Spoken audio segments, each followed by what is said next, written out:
Bonjour. Dans l'exhortation La joie de l'amour, le pape François manifeste la sollicitude de l'Église pour le mariage et la famille. Dans le chapitre 8, il aborde avec franchise la question des personnes marquées par un amour blessé ou égaré pour leur redonner confiance et espérance.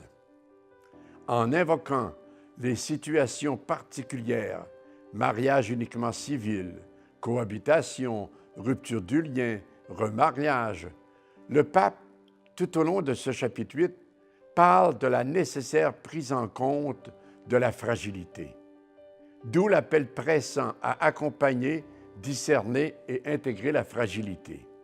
Face aux situations de fragilité et d'imperfection, la route de l'Église est celle de l'accompagnement et de l'intégration fait avec miséricorde et tendresse. Se tourner avec amour vers les personnes qui vivent l'idéal chrétien de manière incomplète signifie d'abord valoriser les éléments constructifs dans ces situations qui ne correspondent pas encore ou qui ne correspondent plus à l'enseignement de l'Église sur le mariage chrétien. C'est essayer d'en faire des occasions de croissance et de transformation. Par un accompagnement et un dialogue pastoral miséricordieux, les couples et les familles vivant dans ces situations peuvent s'ouvrir à un cheminement vers la plénitude du mariage et de la famille. Le pape François réfère alors à la loi de la gradualité que Saint Jean-Paul II avait déjà souligné en reconnaissant que l'être humain connaît, aime, accomplit le bien moral en suivant les étapes d'une croissance. En d'autres mots, cela signifie que l'appel à atteindre l'idéal contient l'idée d'un cheminement ou encore que les exigences de l'idéal sont intégrées progressivement. Cette logique de l'inclusion et de la miséricorde nous invite à discerner la diversité des situations, dites irrégulières, en désirant intégrer tout le monde et en assurant un accompagnement qui fait la vérité dans la miséricorde.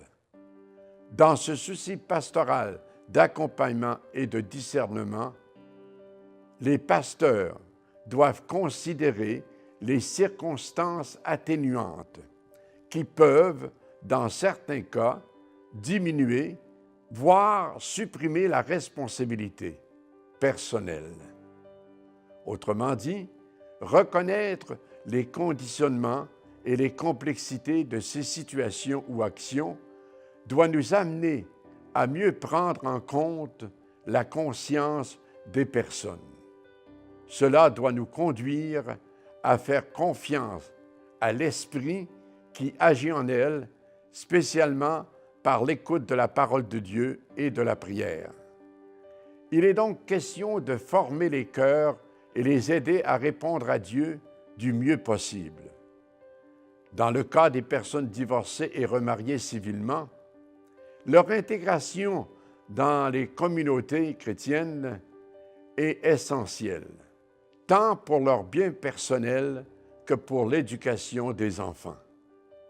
Ces personnes doivent pouvoir, elles aussi, vivre de la grâce de Dieu et grandir dans la vie de la grâce et de la charité en recevant à cet effet l'aide de l'Église. Et dans certains cas, cela pourrait inclure l'aide des sacrements.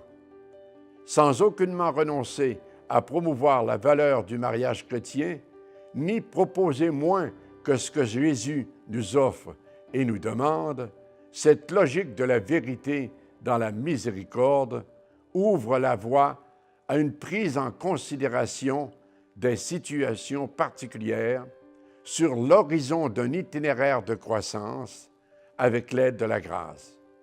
Pour le pape François, l'Église ne doit pas être une douane, mais un hôpital de campagne qui soigne les blessés de la vie.